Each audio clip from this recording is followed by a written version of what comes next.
The first thing Sarah Mitchell felt was the weight. Not pain, not fear, just weight pressing down on every inch of her body. Cold, heavy, suffocating weight that shouldn't be there.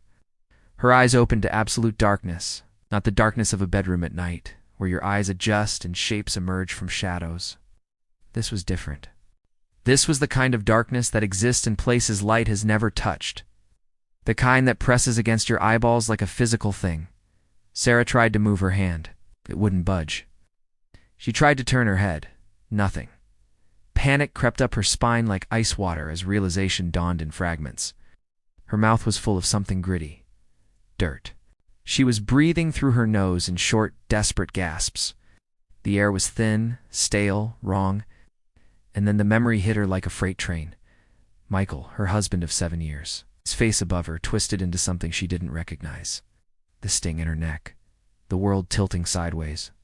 His voice, calm and measured, saying words that made no sense. "I'm sorry, Sarah, I really am, but there's no other way." She was underground, buried. The weight pressing down on her was earth, packed tight around her body. Her arms were pinned to her sides. Her legs wouldn't move. She couldn't scream because her mouth was full of soil. She was in a grave. Her grave. The panic that had been creeping now exploded through her entire body. She thrashed, or tried to, but the earth held her like concrete. Her lungs screamed for air that wasn't there. Black spots danced in the darkness behind her closed eyelids. She was going to die here. She was already dead. This was what death felt like. The word formed in her mind with crystal clarity, cutting through the panic like a blade. No, I am not dying here. Not like this. Not because of him. Sarah forced herself to stop thrashing. Every movement used precious oxygen. She needed to think. She needed to be smart about this. Michael had made a mistake. He must have, because she was alive. She was conscious. Where there was consciousness, there was a chance. She focused on her breathing. Slow, controlled breaths through her nose. The air was thin, but it was there, which meant she wasn't buried deep. Not yet. Maybe the dirt had settled loosely. Maybe there were air pockets. Maybe Michael had been in a hurry. Maybe she could move. Sarah concentrated on her right hand. It was pinned against her hip, but she could feel her fingers. She wiggled them. They moved. Not much, but they moved. She began to work them back and forth, creating tiny spaces in the packed earth. Each movement was agony. Each shift of soil felt impossible, but she kept going. Minutes passed, or hours. Time had no meaning in the darkness. Her fingers ached, her lungs burned, but she was making progress. She could feel it. The dirt around her right hand was loosening. And then her fingertips broke through into empty space. The rush of hope was almost as powerful as the panic had been. There was a gap above her. Maybe just inches, but it was there. Sarah redoubled her efforts, working her hand upward, creating a channel through the earth. Dirt fell into her hair against her face, but she didn't care. She was moving up. Her hand emerged into open air. She wanted to sob with relief, but couldn't risk opening her mouth. Oh. Instead, she used her free hand to pull herself upward, clawing at the earth, pushing it aside, fighting for every inch. Her arm came free, then her shoulder. Then her head broke through the surface and she gasped, sucking in huge lungfuls of cold night air. She had never tasted anything so sweet. Sarah didn't stop. She pulled herself out of that hole like a woman possessed, dragging her body through the loose soil until she collapsed on solid ground, coughing and retching, expelling dirt from her mouth and nose. She lay there for long minutes, just breathing, just being alive. When she finally opened her eyes, she saw stars. Real stars, scattered across a black sky. Trees silhouetted against the horizon. She was in a forest. Somewhere remote. Somewhere Michael had chosen specifically because no one would find her. But he had failed. She was alive. And now, she needed to understand why. Sarah sat up slowly, her body screaming in protest. Every muscle ached. Her hands were torn and bloody. Her clothes were filthy and damp. But she was alive. She looked back at the shallow grave she had emerged from. It was barely 3 feet deep, hasty, desperate. Not the work of someone who had planned this carefully. Why would Michael do this? Her husband. The man she had loved for 7 years. The man she had built a life with. What could possibly drive him to bury his wife alive in the middle of nowhere? Sarah's mind raced backward through the last few months, looking for clues she had missed. There had to be signs. There were always signs. 3 months earlier, Sarah had been happy, genuinely, completely happy. Her design business was thriving. She and Michael had just purchased their dream home, a beautiful craftsman in the suburbs with a garden and a view. They were talking about starting a family. Life was good. Michael had seemed happy too. He came home from his job at the accounting firm every evening with a smile. They cooked dinner together, watched movies, made love. They were that couple other people envied. The ones who still held hands after 7 years? But looking back now, lying on the cold ground next to her own grave, Sarah could see the hairline cracks in that perfect picture. It started small. Michael checking his phone constantly, stepping outside to take calls, coming home later than usual. All things that could be explained by work stress. He was up for partner at his firm. Big accounts, long hours. Sarah had been understanding, supportive. She had been blind. The first real warning sign came on a Tuesday evening in late August. Sarah had come home early from a client meeting that had been canceled. She walked into their home office and found Michael at his computer, his face pale, his hands shaking. He had closed the laptop screen the moment he saw her. Too fast, too guilty. "Everything okay?" Sarah had asked. Michael had smiled. That warm, familiar smile that made her feel safe. "Just work stuff. Numbers aren't adding up." "It's fine." She had believed him because why wouldn't she? This was Michael. Her Michael. The man who brought her coffee in bed every Sunday. The man who remembered the anniversary of their first date. The man who had proposed to her on a beach in Maui with tears in his eyes. But the incidents piled up. Money that went missing from their joint account. $2,000. Then 3. Michael said it was for business expenses. Gifts for clients. Things he would be reimbursed for. Sarah had nodded and gone back to her own work. Then there were the phone calls. Always late at night. Always in hushed tones.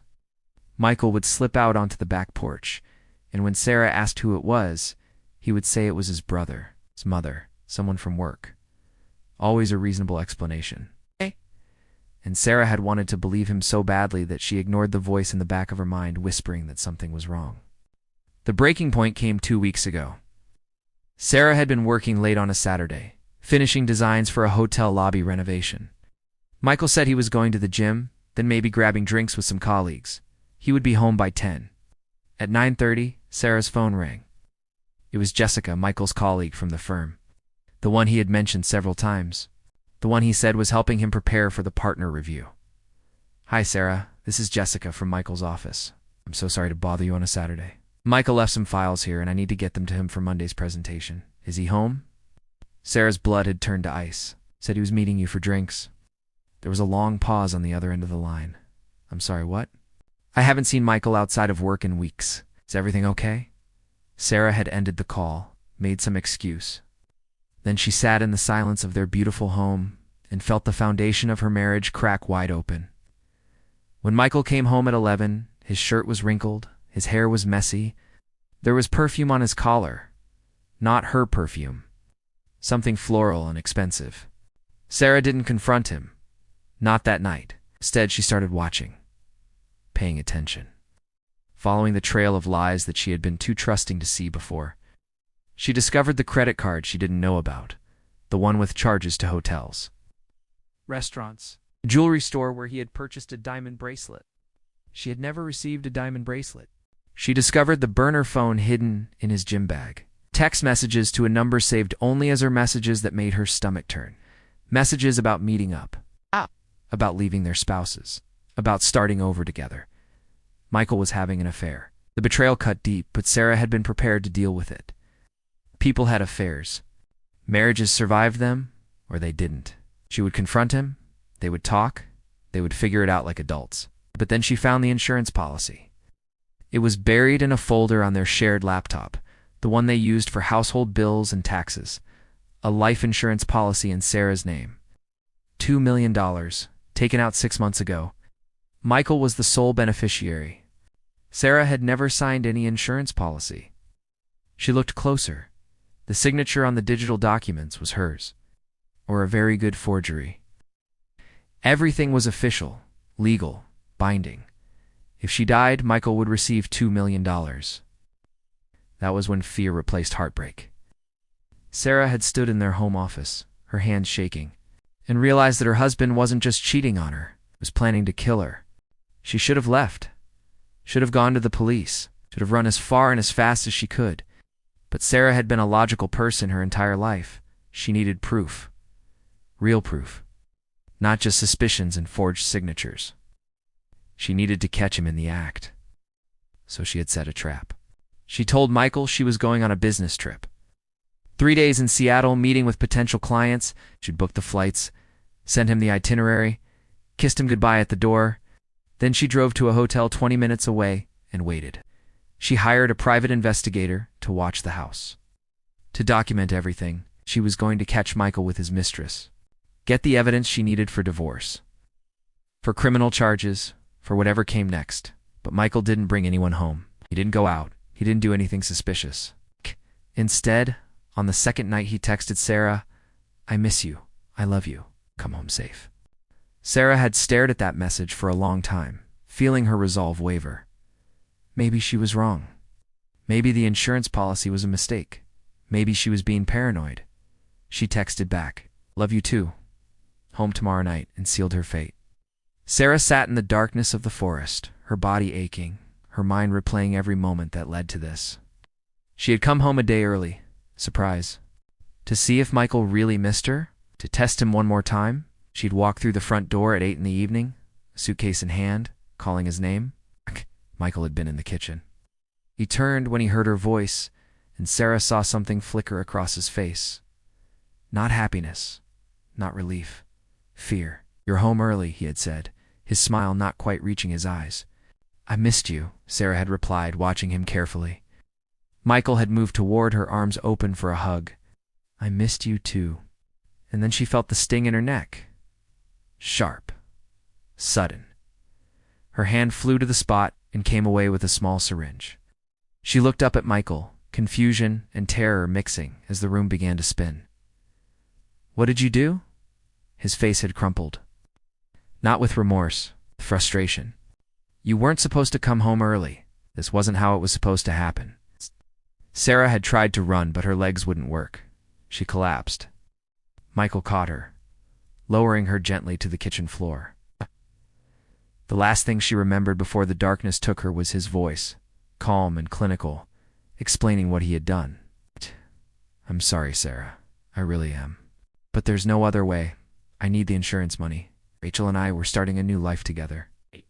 And you're in the way. This will look like a hiking accident. They'll find your car at the trailhead. Eventually, they'll find you. It'll be sad, tragic, but I'll move on. Everyone will understand." Then nothing, till she woke up buried alive. Sarah forced herself to stand. Her legs were shaky, but they held. She needed to move, needed to get somewhere safe. Michael thought she was dead, which gave her an advantage, but that advantage wouldn't last long. She looked around, trying to orient herself. The forest was dense, but she could see a break in the trees to her left, maybe a road, maybe a trail. She stumbled toward it, each step an effort. Her mind was working through the logistics. Michael had drugged her, driven her here, buried her. It took time. Hours. It was night now, which meant it was probably late evening or early morning. He would have gone home, cleaned up, maybe called her phone a few times to establish a timeline, maybe reported her missing. The thought made her sick. Michael, playing the worried husband, crying to police, organizing search parties, all while knowing exactly where she was. But he had made mistakes. The grave was too shallow. The drug had worn off too quickly. He had underestimated her will to live. Sarah reached the break in the trees. It was a dirt road, narrow and overgrown. It's not a highway, but it was something. She turned left, walking as fast as her battered body would allow. She needed to find help, needed to get to police before Michael realized she was alive. Because once he knew, she wasn't sure what he would do. Actually, she knew exactly what he would do. He would try again. Next time, he would make sure the grave was deeper. Sarah walked for what felt like hours. Her feet were bare, cut, and bleeding. Her clothes were soaked through with sweat and dirt. Every muscle screamed for rest, but she kept moving. Stopping meant dying. Finally, she saw lights. Faint at first, then growing brighter. A house, someone's home, sitting at the end of a long driveway. Sarah wanted to cry with relief. She stumbled toward it, her vision blurring. She made it to the front door and pounded on it with her torn hands.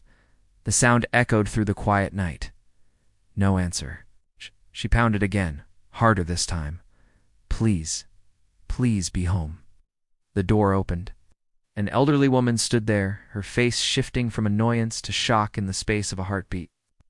"Oh my God, what happened to you?" Sarah tried to speak, but her voice came out as a croak. She swayed on her feet, the adrenaline that had kept her moving finally running out. "My husband, he tried to kill me." The woman caught her as she collapsed, calling out for her husband. Strong arms lifted Sarah, carried her inside. She heard voices, urgent, frightened. Someone was calling 911. Sarah let herself be lowered onto a couch. A blanket was wrapped around her shoulders. Water was pressed into her hands. She drank the cool liquid, washing away the taste of dirt. The elderly man who had carried her inside knelt beside her, his face full of concern. "You're safe now. Police are on their way. Can you tell us your name? Sarah Mitchell?" "My name is Sarah Mitchell, and my husband just tried to bury me alive." The next hours passed in a blur. Police arrived. Paramedics checked her vitals, bandaged her hands, insisted she go to the hospital. Sarah refused. Not until they brought Michael in. Not until she knew he couldn't run. A detective sat across from her in the elderly couple's living room. Detective Lisa Chen, mid-40s, sharp eyes, no-nonsense demeanor. She listened as Sarah told her story. All of it, the affair, the insurance policy, the drugging, the burial. When Sarah finished, Detective Chen was quiet for a long moment. "Mrs. Mitchell, this is a very serious accusation. Do you have any proof of what you're alleging?" Sarah thought about the forged insurance policy, the burner phone, the credit card statements, all of it sitting on their shared laptop at home. All of it probably deleted by now. "He buried me alive," Sarah said, her voice shaking with exhaustion and rage. "My DNA is all over that grave. The syringe he used might still be in our kitchen trash. There's dirt under my fingernails that will match the soil where he left me. That's proof." Detective Chen nodded slowly. "Where is this grave?" "I don't know exactly. Forest, maybe 30 or 40 minutes from our house. There's a dirt road. A hiking trail, maybe. I can show you the house where I ended up. We can work backward from there." The detective made notes. Then she looked up at Sarah with something that might have been sympathy. "I need to ask you this. Is there any chance this could have been an accident? Maybe your husband thought you were dead. Maybe he panicked." Sarah laughed, came out bitter and harsh. "He told me he needed the insurance money. Told me he was starting a new life with someone named Rachel. He apologized for killing me right before he drugged me." "That doesn't sound like an accident, Detective." Chen nodded. "Okay, we're going to bring your husband in for questioning. But I need you to understand something. Without physical evidence tying him to the burial site, this becomes a he-said-she-said situation. We'll need that grave. We'll need forensics. This is going to take time." "Time we don't have," Sarah said. "Once Michael realizes I'm alive, he'll run, or he'll come after me again. We'll put protective custody in place. You won't be alone." Sarah closed her eyes. She was so tired. Tired of being scared. Tired of running. Tired of the man she loved, turning into a monster she didn't recognize. "Just bring him in," she said. "Before he disappears." Michael Mitchell was arrested at 6 in the morning. Sarah watched through a one-way mirror as they brought him into the interrogation room. He looked terrible. His hair was messy, his eyes bloodshot, his hands shaking. He was wearing sweatpants and an old t-shirt. The clothes of a man who hadn't slept. Good, Sarah thought. I hope he didn't sleep at all. Detective Chen entered the interrogation room, followed by another detective, a man Sarah didn't recognize. They sat across from Michael, who looked between them with confused, frightened eyes. "What's going on? Where's Sarah? Did you find her?" His voice cracked on her name. Sarah didn't know better. She would have believed he was genuinely worried. Chen placed a folder on the table between them. "Mr. Mitchell, we need to ask you some questions about your wife's disappearance." Of course, anything. I've been going crazy. She didn't come home last night. Her car is at some trailhead up in the mountains, and she's just gone. When did you last see your wife? Yesterday afternoon, around 2. She said she was going hiking, wanted to clear her head. I told her to be careful, to take her phone. She laughed and said she'd be fine. Sarah watched him lie so smoothly and felt sick. He'd practiced this, prepared for it. He really thought she was dead. Chen slid a photo across the table. It was the insurance policy, a $2 million policy in Sarah's name. Can you explain this? Michael barely glanced at it. That's a life insurance policy. We both have them. It's responsible financial planning. This one was taken out 6 months ago. Your wife's signature appears to be forged. Were you aware of that? For the first time, something flickered across Michael's face. Not guilt, calculation. He was deciding how to play this. I don't know anything about a forged signature. Sarah and I signed those papers together. Maybe there was an error at the insurance company. Chen pulled out another photo. This one showed text messages. It's a burner phone. The messages to Rachel. Who is Rachel? Michael's jaw tightened. A friend. A colleague. That's none of your business. Becomes our business when your wife disappears and you have a secret girlfriend and a $2 million motive to make her go away permanently. I didn't hurt Sarah. Chen leaned forward. Then where is she, Mr. Mitchell? I don't know. That's why I called you people. She's missing. Should be out looking for her, not wasting time interrogating me. We found her. The words hung in the air like a bomb. Michael went very still, his face drained of color. Sarah watched him process the information, watched him realize what it meant. You found her? Is she okay? Where is she? She's alive, Mr. Mitchell. Barely. Someone buried her in a shallow grave in the forest, but she managed to dig her way out. Quite the survival story. Would you like to hear it? Michael opened his mouth, closed it, opened it again. No words came out. He looked like a man watching his entire world collapse. Sarah felt a fierce satisfaction watching him squirm. Chen continued. She says you drugged her in your kitchen. She says you told her about Rachel, about the insurance money, about needing her out of the way. She says you drove her to a remote location and buried her alive. What do you have to say to that? It's insane. That's completely insane. I would never hurt Sarah. I love her. Then why did we find sedative residue in your kitchen trash? Why did we find her blood in the trunk of your car? Why did we find fresh dirt on your clothes and under your fingernails? Michael's face crumpled. This wasn't how it was supposed to go. Sarah could see the thought written across his features as clearly as if he had spoken it aloud. I want a lawyer. Smart choice, Chen said, standing up. Because you're going to need one. Michael Mitchell, you're under arrest for attempted murder. You have the right to remain silent. As they read him his rights, Michael's eyes found the mirror. The one-way glass. He couldn't see Sarah, but somehow he knew she was there. He stared at his own reflection, and Sarah stared back at the man she had married 7 years ago. The man who had vowed to love and cherish her until death do them part. The man who had tried to make that death come very, very soon. The trial took 8 months. 8 months of depositions and evidence collection and media attention. The case became national news. The wife who survived being buried alive. The husband who tried to kill her for insurance money. It had everything the public loved. Drama. Betrayal. A shocking twist. Sarah hated every moment of it. She testified for 6 hours straight, told the jury everything about the affair, the insurance policy, the burial, the escape. She showed them her scarred hands, the permanent damage to her fingers from clawing through earth. She showed them photos of the gravesite, shallow and hastily dug. The defense tried to paint Michael as a desperate man who had panicked. They claimed he thought Sarah was dead from an accidental drug overdose. They said the burial was an attempt to cover up a mistake, not premeditated murder. But the prosecution had evidence. The forged signature on the insurance policy. The burner phone with deleted messages they had recovered. The testimony of Rachel, Michael's mistress, who admitted they had discussed running away together. That Michael had said he just needed to free himself from his current situation. The sedative found in the kitchen. The shallow grave. The dirt under Michael's fingernails that matched the burial site perfectly. And most damning of all, they had security footage from a hardware store 3 days before Sarah's burial.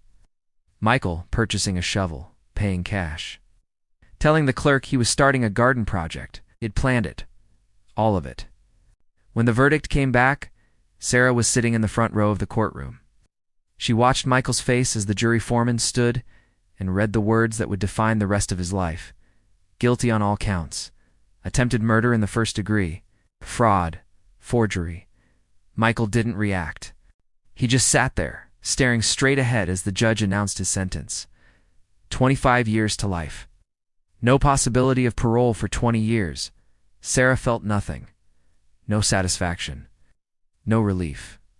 Just a bone-deep exhaustion that came from 8 months of reliving the worst night of her life over and over again. She stood as they led Michael away in handcuffs. Her eyes met one last time. He looked older, smaller, defeated. The man she had loved was gone, if he had ever really existed at all. Outside the courthouse, reporters swarmed. They shouted questions, shoved microphones in her face, asked how it felt to get justice, asked if she could forgive him, asked if she was afraid. Sarah pushed through them without answering. She had nothing to say to these people. They didn't want the truth anyway. They wanted a soundbite, a story they could package and sell. Detective Chen was waiting by Sarah's car. The detective who had believed her when everyone else might have thought she was crazy, who had worked tirelessly to build the case, who had never doubted her story. "How are you holding up?" Chen asked. Sarah shrugged. "I'm alive. That's more than Michael planned for me. That's more than enough." Chen said gently, "You're a survivor, Mrs. Mitchell. Don't forget that." Sarah nodded. She unlocked her car and slid into the driver's seat. As she pulled away from the courthouse, she looked in the rearview mirror. The building grew smaller. Reporters dispersed. The circus moved on to the next tragedy. And Sarah drove toward whatever came next. 2 years later, Sarah stood in her new apartment looking out at the city skyline. It was smaller than the house she had shared with Michael. Simpler. But it was hers. Bought with her own money. Built with her own hands, metaphorically speaking. She had changed her name back to her maiden name, Sarah Bennett.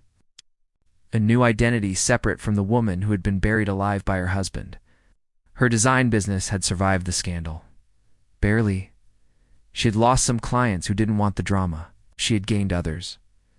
People who admired her strength, who wanted to support someone who had survived something unthinkable. Sarah was still in therapy. Probably would be for the rest of her life. The nightmares came less frequently now. The panic attacks were manageable.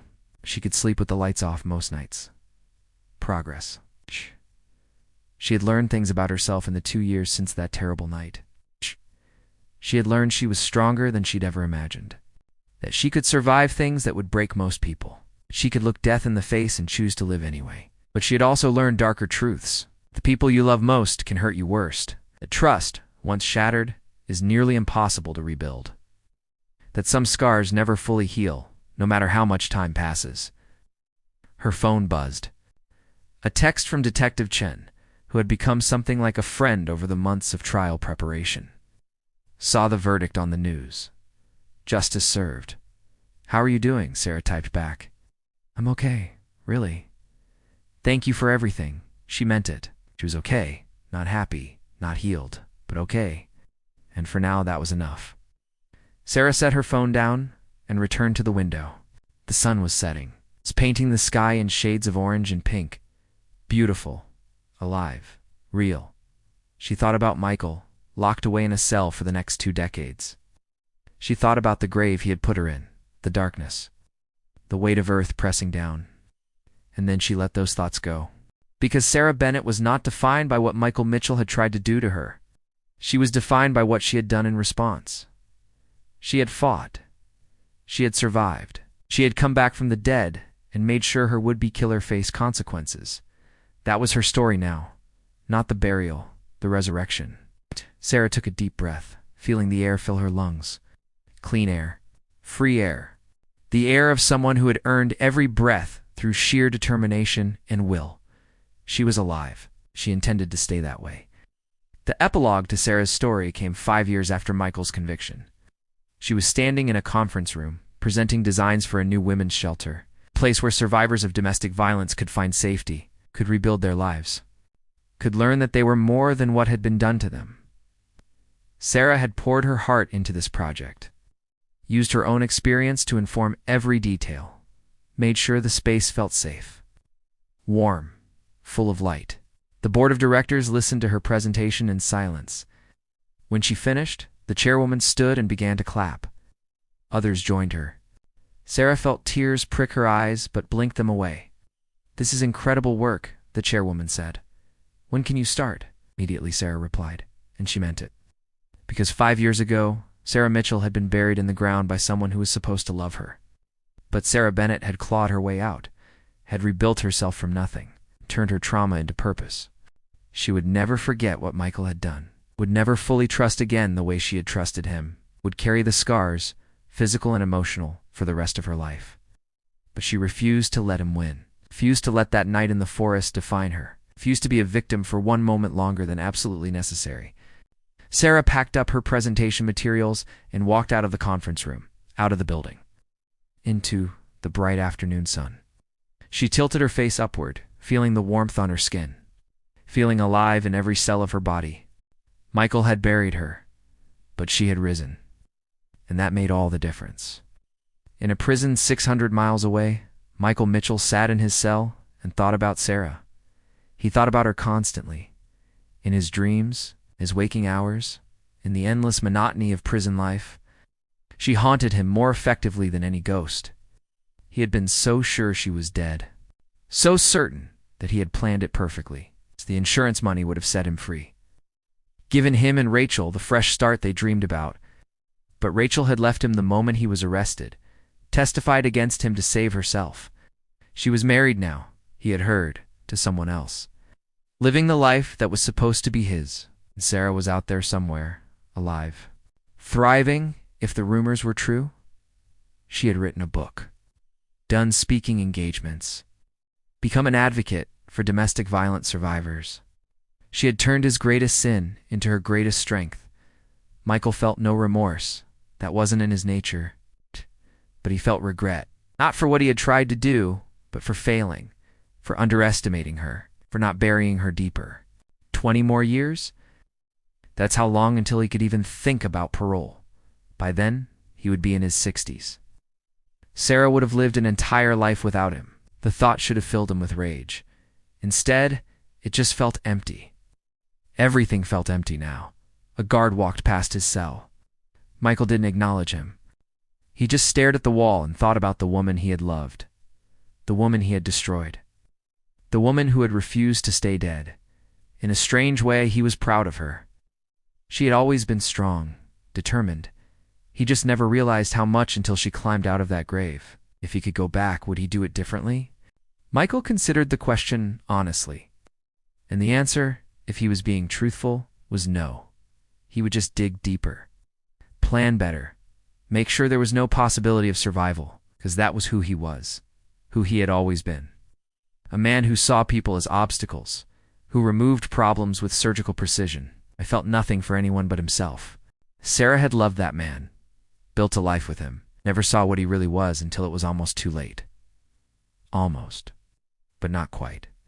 And that almost was the difference between her being a memory and him being a cautionary tale. Michael lay back on his narrow cot and closed his eyes. 20 years, an eternity, a lifetime. But Sarah had already moved on, and he would spend the rest of his days trapped in the moment she refused to die.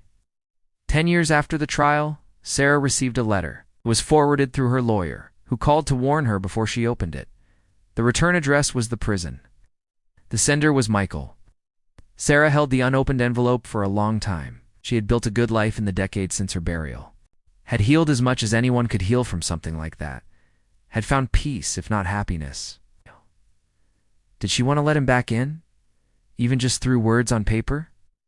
Her therapist said the choice was hers, that she should do whatever felt right, no pressure either way. Sarah thought about throwing it away unopened, thought about burning it, thought about a dozen ways to make the letter disappear without ever knowing what it said. But in the end, curiosity won. She opened it. The letter was short. 3 paragraphs in Michael's neat, precise handwriting, the same handwriting that had signed cards on their anniversary, that had written grocery lists and love notes. Sarah, I don't expect you to read this. I don't expect forgiveness or understanding. I just need to say something that I should have said 10 years ago. I'm sorry. Not sorry that I failed. Not sorry that I got caught. Sorry that I hurt you. Sorry that I destroyed something that could have been good. Sorry that I was too broken to see what I had until it was gone. You deserved better than me, you always did. I hope you found it, Michael. Sarah read the letter 3 times, looking for manipulation, for hidden meanings, for some angle he was working. She found none of those things. It's just a brief, honest acknowledgement of guilt from a man who had spent a decade thinking about his choices. It didn't change anything. It didn't heal old wounds or erase what he had done. An apology could undo trauma or restore trust or give back the years she had spent rebuilding herself. It was something. Sarah folded the letter carefully and placed it in a box in her closet. A box that held other remnants from that chapter of her life, photos from the trial, newspaper clippings, the hospital bracelet from the night she escaped, things she kept but rarely looked at, proof that it had happened, that she had survived, that she had moved on. She closed the box and returned it to its place on the shelf. Then she went back to her life, one she had built from nothing, the one that was wholly and completely hers. Michael had written one more letter after that first one. Sarah didn't open it, or the third, or any that came after. She had given him enough of her life. He didn't get any more. 15 years later, Sarah stood at a podium in front of 200 people. The annual conference for domestic violence survivors and advocates. She had been asked to give the keynote speech, to share her story with people who would understand what it meant. She looked out at the crowd, saw faces marked by pain and strength in equal measure, saw women and men who had survived things that should have destroyed them, who had chosen to keep living anyway.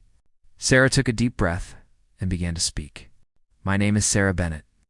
15 years ago, my husband buried me alive in a forest and left me to die. I want to tell you how I survived. It's not just that night, but everything that came after. She told them about the darkness, the weight of the earth, it's the panic and the fear. But she also told them about the decision. It's the moment when she chose to fight instead of surrender. She told them about the aftermath, the trial, the media, the slow, painful process of rebuilding a life from scattered pieces. She told them about the nightmares that still came sometimes, the hypervigilance, the difficulty trusting, the ways trauma reshapes you into someone new, someone you have to learn all over again. But mostly, she told them about hope. Because the thing about survival is that it's not just one moment. It's not just the dramatic escape or the courtroom victory. It's every single day after. Every morning you choose to get out of bed. Every time you push through the fear and do the hard work of living.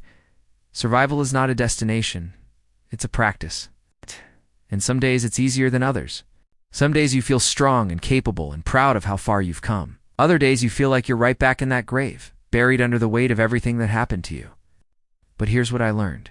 Here's what I want you to know. You are not defined by what was done to you. You are defined by what you do next. And every breath you take, every step you make forward, every moment you choose yourself over the pain, that's victory. My husband thought he could erase me, thought he could bury me and move on with his life like I never existed, but he was wrong. Because I'm still here, still breathing, still fighting, still choosing life every single day. Dan, so are you. When Sarah finished speaking, the silence in the room was absolute. Then someone started clapping. Then another. Then everyone was on their feet, applause washing over her like a wave. Sarah felt tears stream down her face, but she didn't wipe them away.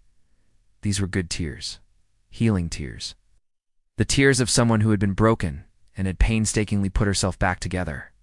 After the speech, people lined up to talk to her, share their own stories, to thank her for her honesty. Each conversation was a reminder that she was not alone in this. The trauma might be personal, but survival was universal.